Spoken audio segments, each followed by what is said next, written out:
Pun niki riyen nggih terus niki dadi pengetahuan. Nah, kemudian ada masalah-masalah politik ya, masalah-masalah macam-macam. Atau sak mangke misalnya kula nate neliti biografi sing wonten teng Quran. Niki rungokno tenan nggih. Zaman Nabi Sugeng itu selalu ada daerah-daerah sing disebut Ardisuk. Misalnya Usoyah riyen wonten daerah jenenge Usoyah, Zakwan, Ri'lan. Itu daerah-daerah sing dicap Nabi daerah buruk. Kemudian kalau era ulama-ulama Irak sing sakniki terkenal, itu ya dianggap Ardisuk. Ke Irak yang sekarang itu bekas Babylon sing dulu kota sihir. Wa ma unzila alal malakaini bi Babila napa Harut wa Marut. Terus macam-macam ya. Kemudian ulama itu khilaf, kalau Anda hidup di negara yang enggak prospek, boleh pindah. Di mana di tempat Anda pindah itu menjadi nyaman beribadah. Ini rungokno tenan. Misalnya sampean ditakdir di kota Jakarta, pas kota. Di situ misalnya banyak niklab, banyak maksiat. Itu terus misalnya terus pindah teng mriki teng Beduan misalnya, teng desa.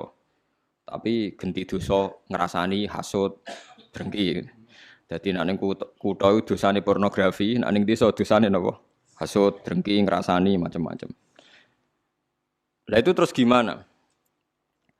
Ada ulama yang berpendapat jika semua bumi yang kamu katakan buruk mbok tinggal malah ra ono sing nyembah pangeran. Jadi sebaiknya gak usah pindah. Mboten usah apa? Pindah. Tapi kamu punya niat bahwa ikut mengisi Jakarta itu ben tempat itu ada yang soleh. Ya, ada yang apa? Soleh. Wahakada. Dan itu pendapat ulama yang dibenarkan ila yaumil qiyamah. Karena kalah dengan bukti misalnya Australia pertama ada Islam, ya baru kayak wong mahasiswa sing kuliah di sana. Mungkin sebagian juga ada jamaah tabligh, ada orang bisnis macam-macam. Sehingga Australia menjadi ada Muslim dari minoritas lama-lama jadi komunitas ya, dari minoritas lama-lama jadi komunitas tertentu, lama-lama dimaklumi, mungkin lama-lama juga jadi mayoritas. Begitu juga ke Inggris. Pertama dulu orang Islam yang kono buruh, suwe-suwe sugih. Sesuai kelar tuku Manchester City, tuku macam-macam, jadi bos, jadi napa? Bos. Wong kafire sing dadi napa? Buruh. Lho nggih to nggih. Pertama ya wong perantau-perantau suwe dadi wong sugih kados sinten Al-Fayyad niku. Al-Fayyad terus ilat Inggris nak darani Dodi napa? Fayyad. Niku ilat Arabe napa? Al-Fayyad. Wong sing akeh duwike wong Arab nak darani napa?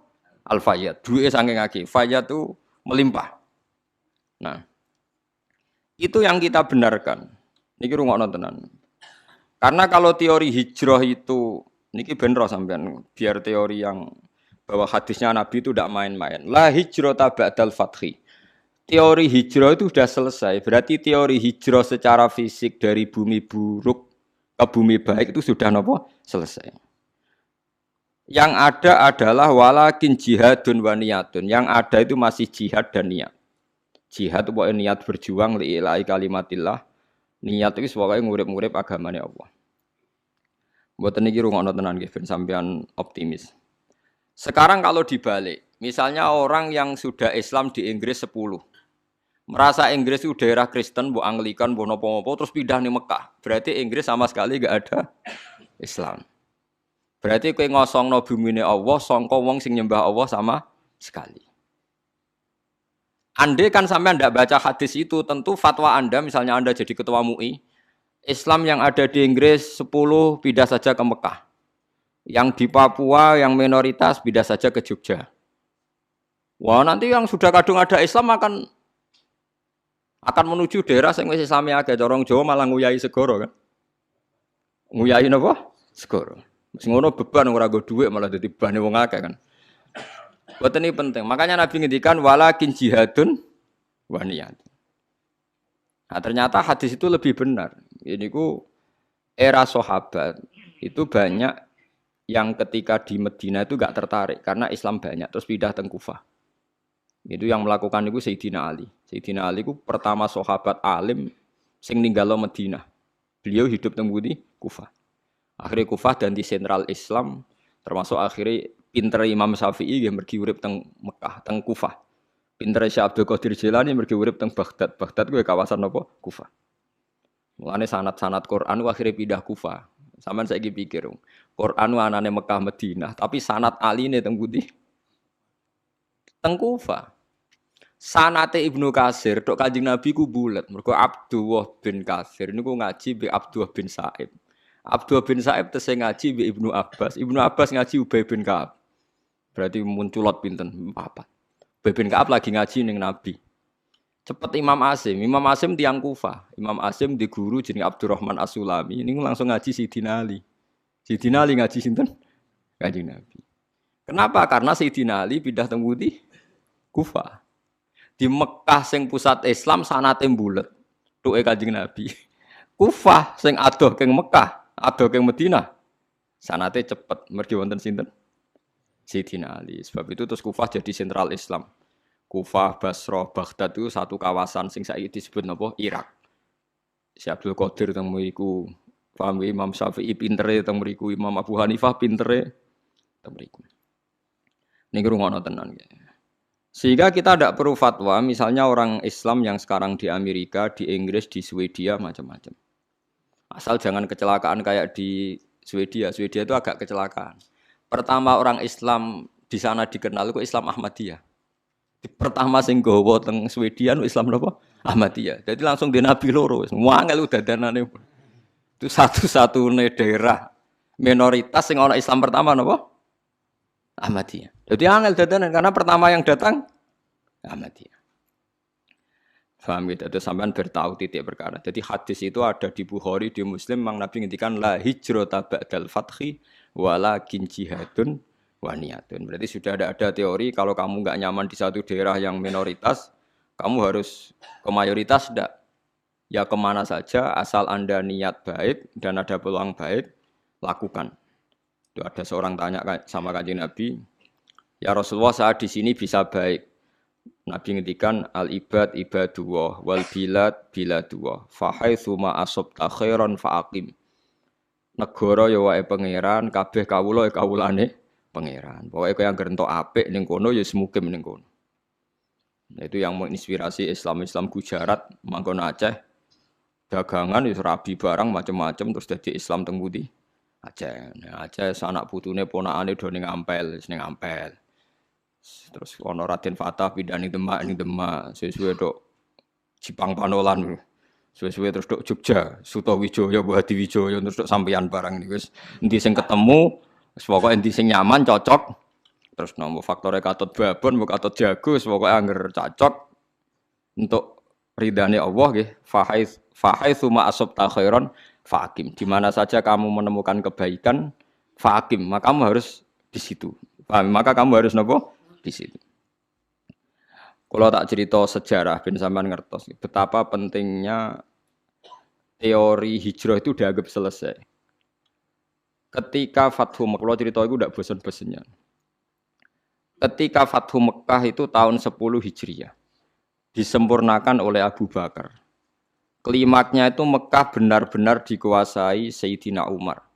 Sistem negara sudah jalan, negara dalam kendali Umar. Niku kanca-kancane Sayyidina Umar sing asli Mekah niku disurati. Yang sudah hidup di berbagai daerah. Ada yang zaman niku mun teng Azerbaijan, teng Tajikistan. Sing nanti suatu saat nanti jadi daerahnya Imam Bukhari sing terkenal Al-Jami' Shahih sing aran kitab Bukhari, anak turune. Mbok kamu sekarang ke Mekah saja. Karena sholat di Masjid Haram itu sebagaimana 1000 napa sholat di masjid yang lain. Dan Mekah sekarang aman. Niki rungokno tenan. Mekah sekarang apa? Aman. Dan beberapa sahabat yang kelas 2, kelas 3 yang tidak akabiri sahabat, banyak juga yang pindah ke Mekah. Apa yang terjadi? Di Mekah bangga mereka karena fi ardil haram Baitullah. Tapi apa yang disarankan oleh sahabat-sahabat senior kayak Salman Al-Farisi? Dimatikan teori itu. Memang Mekah kota suci dan sholat di masjid Mekah sama dengan 1000 sholat. Tapi ilamu anal ardo lam utaqaddis ahad, dan kamu harus tahu bumi itu tidak bisa mensucikan orang. Abu Jahal itu lahirnya di Mekah, kurang ajarnya di Mekah. Abu Lahab lahirnya di Mekah, kurang ajarnya di Mekah. Semua penduduk Mekah itu yang ngusir Nabi. Jadi ilamu anal ardo lam taqaddis ahad, dan bumi itu tidak bisa mensucikan orang. Wa inna ma yuqaddisur rajul amaluhu. Jadi sing iso nyucikno wong napa? Amale. Terus Salman Al Farisi nyurati walakin nusyuru fi biladillah wa alimu fa inna ta'lim dabul anbiya. Kamu menyebar saja di seluruh penjuru dunia dan ajarkan Islam, karena mengajarkan Islam dan menyebarkan Islam itu dabul anbiya. Semenjak itu tidak ada teori sentralisasi di Mekah. Nah, delalah era Ali Muawiyah ada konflik. Ada konflik barokah luar biasa. Konflik Sayyidina Ali Muawiyah, sahabat-sahabat yang mboten derek-derek menuju Cina. Zaman itu memang Cina populer sekali. Lah yang menuju Cina itu terus ada yang tersesat ke Selat Malaka. Itu terus diantaranya muridnya Sayyidina Ali urip teng Pasai, teng Aceh, teng Sumatera lah yang jelas.